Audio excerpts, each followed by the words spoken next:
Slavă lui Dumnezeu stă în ascunderea lucrurilor, iar slavă împăraților stă în cercetarea lucrurilor. Proverbele 25, versetul 2. Suntem într-o epocă, ca să zic așa, unde există multă dezbatere. Fie în lume laică, în lume religioasă, pentru multe subiecte sunt tot fel de dezbateri, tot fel de întrebări și este normal pentru că omul vrea să cunoască și e normal acest lucru. Dar dorința de a dezbate nu este doar de astăzi. Vedem în Scriptura că, de exemplu, în vremea Domnului Iisus exista o dezbatere unde saducheii care nu credeau în înviere veneau și ziceau, uite, un bărbat s-a căsătorit cu o soție, a murit, apoi ea s-a căsătorit cu fratele lui și cei 7 frați s-au căsătorit, că toți au murit. La înviere, ea a cui soție va fi. Da? Deci vedem că dorința de a discuta, de a dezbate, de a pune întrebări este veche. Și aș vrea să ne gândim la doi personaje fictivi, nu există, nu sunt în Scriptură, dar la două personaje fictivi care au o dezbatere și anume în vremea, într-o anumită vreme, în vremea împăraților, să ne gândim la două personaje fictive care au o dezbatere. Și anume, până unde poate merge puterea lui Dumnezeu? Acești doi personaji fictivi sunt din Israel, au auzit cum Dumnezeu a lovit Egiptul, l-a auzit cum au străbătut, au trecut marea, poporul a trecut marea pe uscat și minunile în pustie, cunosc toate aceste lucruri și totuși au această dezbatere, dar uite, chiar Dumnezeu, da, știm că a separat marea în două, dar uite, în țara noastră sunt mulți leproși. Mă gândesc că acest personaj fictiv cunoșteau leproși, fie că erau vecini, fie că erau din cartierul lor. Și văzând acest oameni atins de această boală care le distrugea pielea, au intrat în această dezbatere. Oare Dumnezeu poate să vindece un lepros? Și unul zice, păi, cred că Dumnezeu poate. Și celălalt să spună, unde ai văzut și tu așa ceva? Da, am văzut mana care a coborât din cer.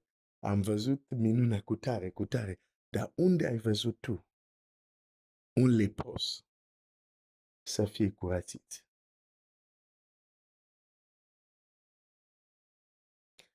Suntem tot în cartea Esterii. Regele a invitat pe slujitorii săi la masă, dar după regele a arătat slava împărăției lui.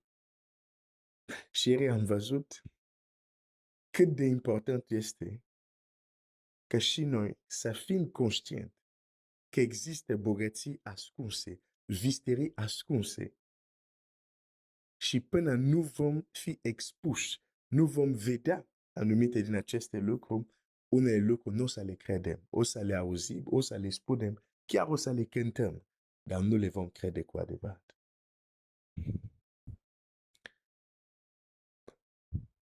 Și în această dimineață am pus acest două personaje fictive pentru a arăta faptul că nu numai că există visterii ascunse, dar de multe ori sunt ascunse sub, cum să spun, sub ochii noștri. Sunt ascunse, dar nu sunt așa departe. Acest doi personaji ar dezbate și ar zice nu se poate. Am auzit, dar asta chiar, adică cum? Vezi cum este pielea lui, cum pielea lui să devină din nou curat.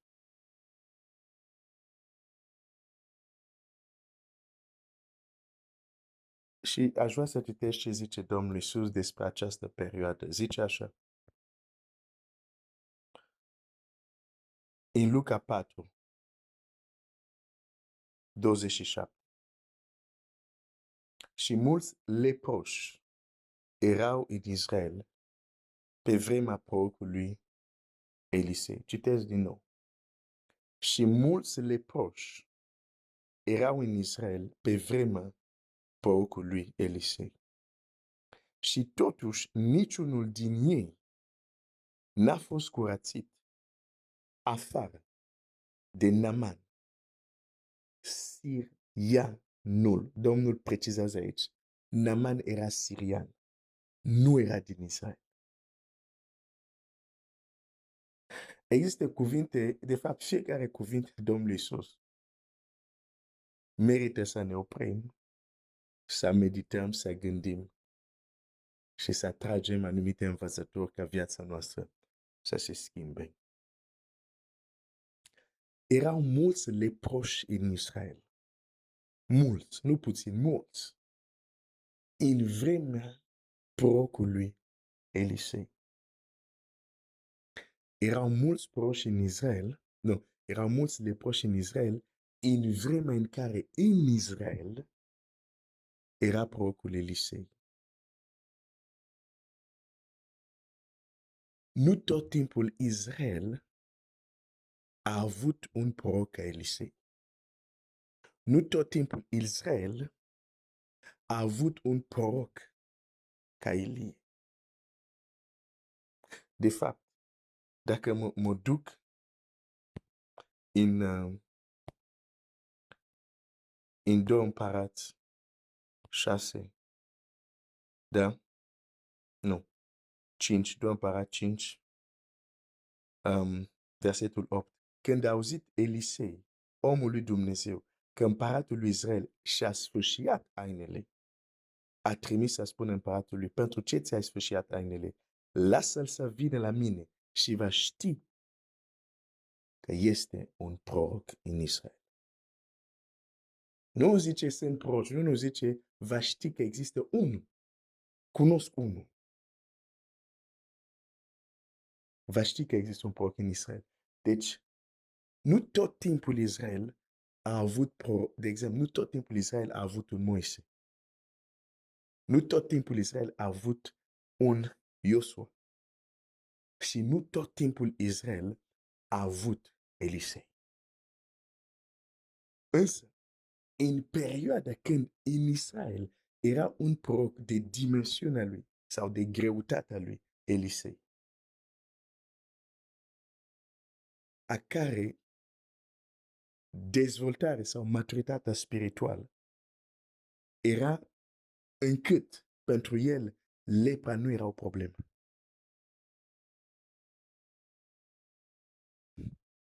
Avea capacitate să scoată lepra, ca și cum cineva dezbracă o haină. Nu numai că avea capacitate să scoată lepra, avea capacitate să o îmbrace cuivra. Oh, la, Seigneur.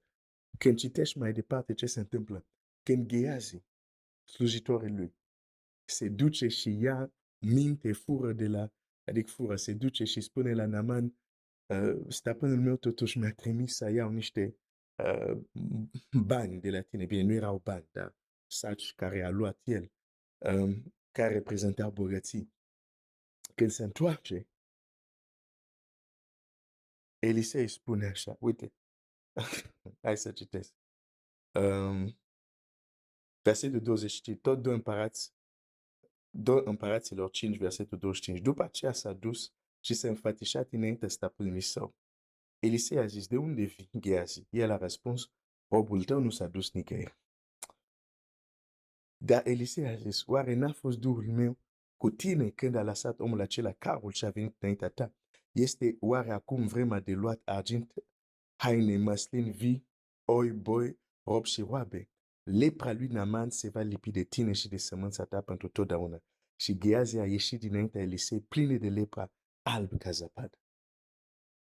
Aș vrea să fim atenți aici. Biblia nu spune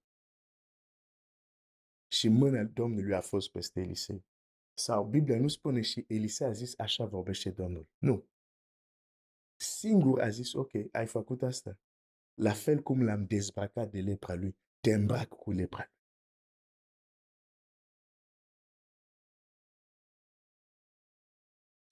Când Gavril, un trimis al lui Dumnezeu, se duce și vorbește cu Zacaria și Zacaria nu crede cuvintele lui. Nu Dumnezeu îi zice lui Gavril, ok, pentru că nu a crezut, ea ai capacitate de a vorbi. Nu. Gavril a zis, ok, n-ai crezut cuvintele mele, nu vei vorbi până se va întâmpla. Se vor întâmpla. Punct, s-a întâmplat. Există oameni, nu doar îngeri, există oameni care au primit niște visteri, niște lucruri ascunse de la Dumnezeu, care au capacitate, adică sunt lucruri care pentru ei nu mai au nevoie să se roage pentru ele. Cum tu ai capacitate să te duci, nu știu, la centru comercial, să cumperi ceva, fără să te rogi. Există oameni care au capacitate să dezbrace de lepra, să îmbrace cu lepra, fără a se ruga. Capacitatea este în ei, au primit-o de la Dumnezeu. Erau mulți leproși în vremea prorocului Elisei.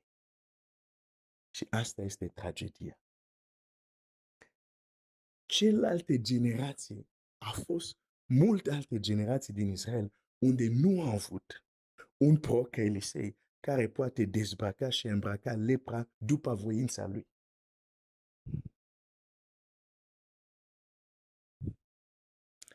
Mă întorc la ce am citit mai devreme. Pentru că știu că asta pentru unele persoane va fi șocant, dar mă întorc chiar la Scriptură.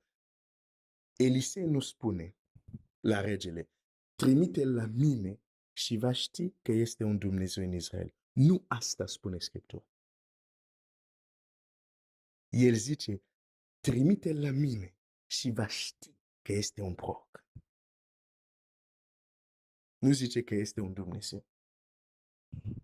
Adică vreau să înțelegi că există oameni care au intrat în anumite visterii ascunse ale lui Dumnezeu, care au fost expuse la anumite lucruri, încât au capacitate să facă anumite lucruri fără a mai, nu că nu se mai roagă, dar există lucruri pentru care nu se mai roagă, pentru că în ei există o anumită capacitate.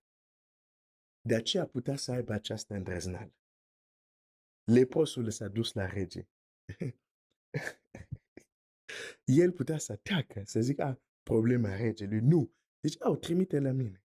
Va ști că există un proroc în Israel. Dar, pentru leproși din Israel, care trăiau în vremea prorocului Elisei, Domnul Iisus spune clar, niciunul nu a fost vindecat.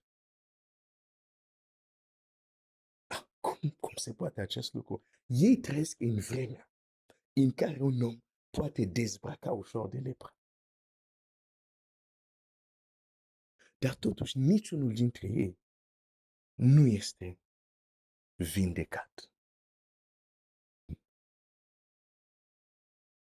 Când oamenii nu sunt vindecați, nu înseamnă că nu există puterea de vindecare.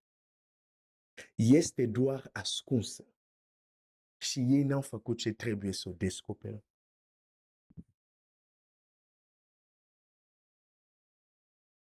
Acei leproși din vremea lui, Elisei, suferau. Și poate uneori s-au intersectat cu Elisei.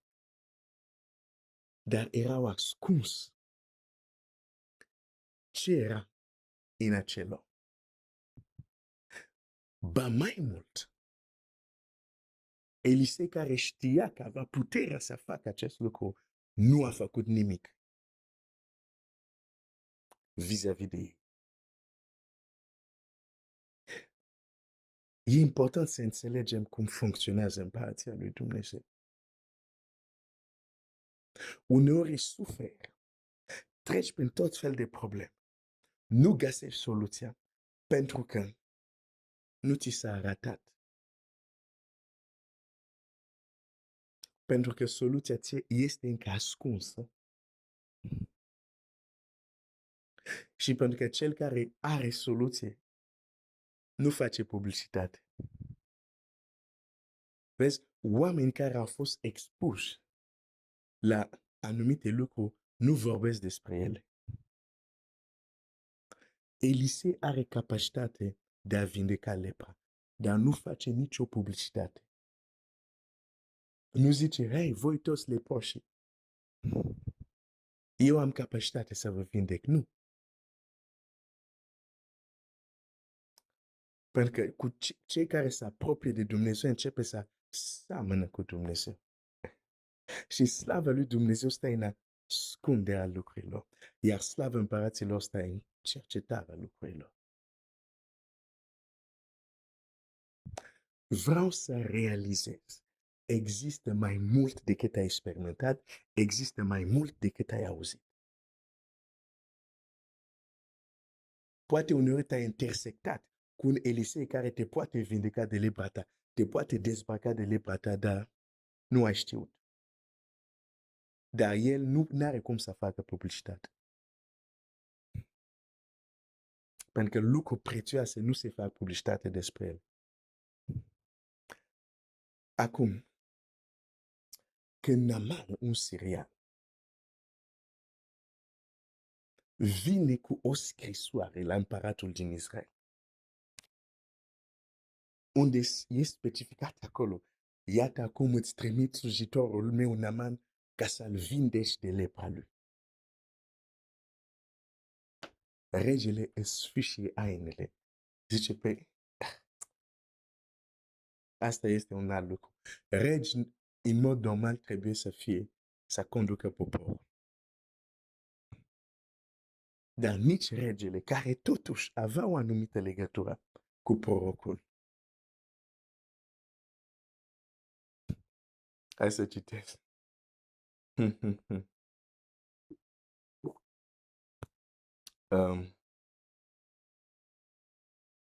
Versetul 7. Versetul 6. A dus împăratul lui Israel scrisoarea care glasuia așa. Acum, când vei primi scrisoarea aceasta, vei ști că îți trimit pe slujitorul meu Naaman ca să-l vindeci de lepra lui. După aceea a citit scrisoarea împăratul lui Israel și-a rupt hainele și a zis, oare sunt eu Dumnezeu ca să mor și să înviez? De-mi spune să vindec un om de lepra lui, să știți dar și să înțelegeți că el caută prilej de ceartă cu mine. El e rege în Israel. Are un proroc ca un Elisei. Cineva vine cu astfel de cerere, nici nu le întreabă pe proroc. Dar din contra, îți sfâșie hainele și spune pe tu cauți ceartă. Nu cauți ceartă. Am auzit că Dumnezeul tău e puternic. Caut vindecarea slujitorului meu.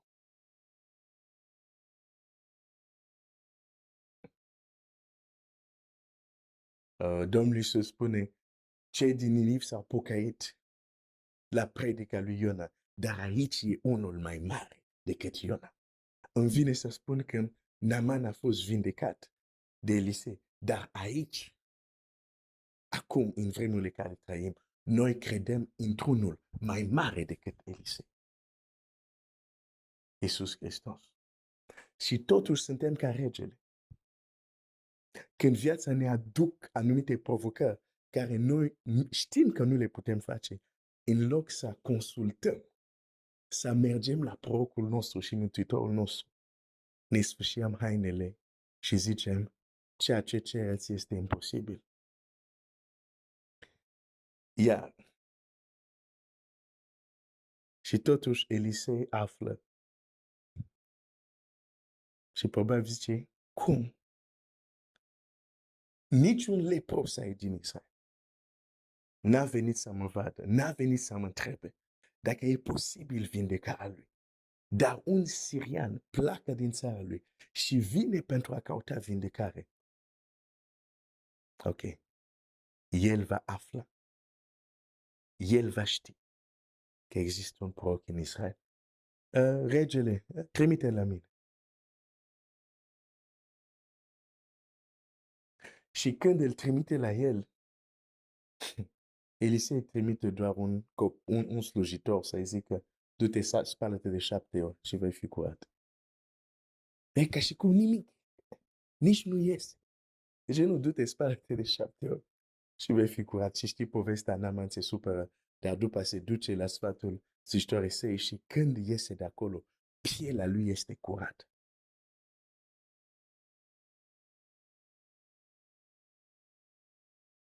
Trebuie să înțelegi că există visterii, bogății ascunse în împărație.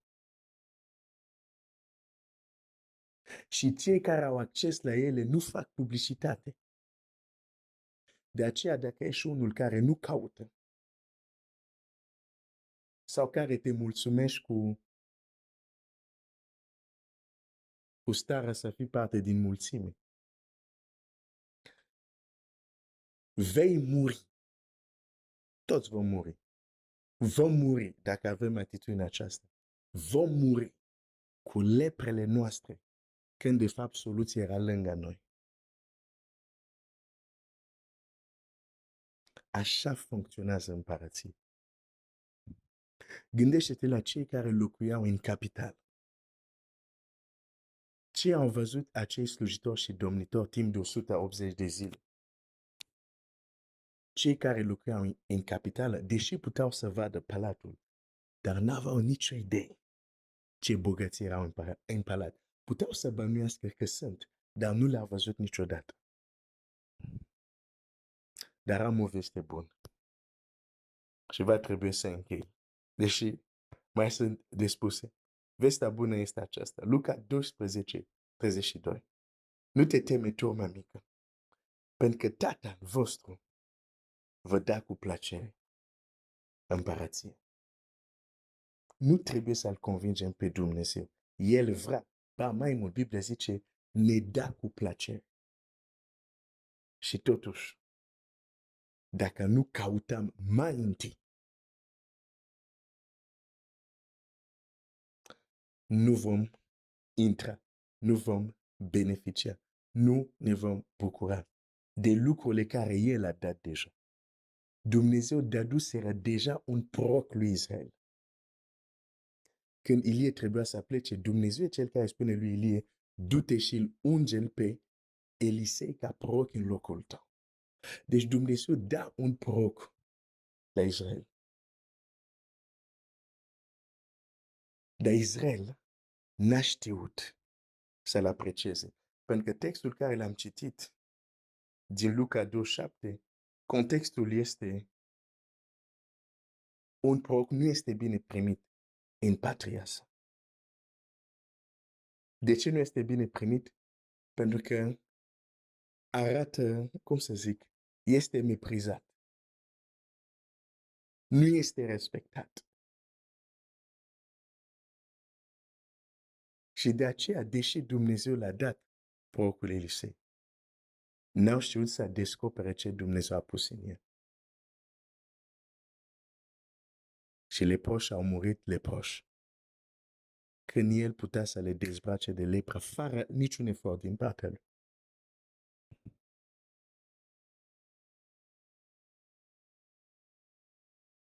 De aceea, și cu asta o să termin, evită să intri în spiritul ăsta care este în lumea astăzi, care pune pe toată lumea în același oală.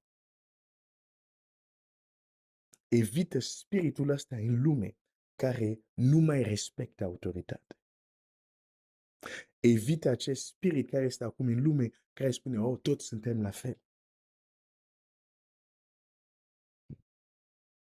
Pentru că dacă ai modul ăsta de a gândi, vei trece lângă un Elisei, îl vei mepriza.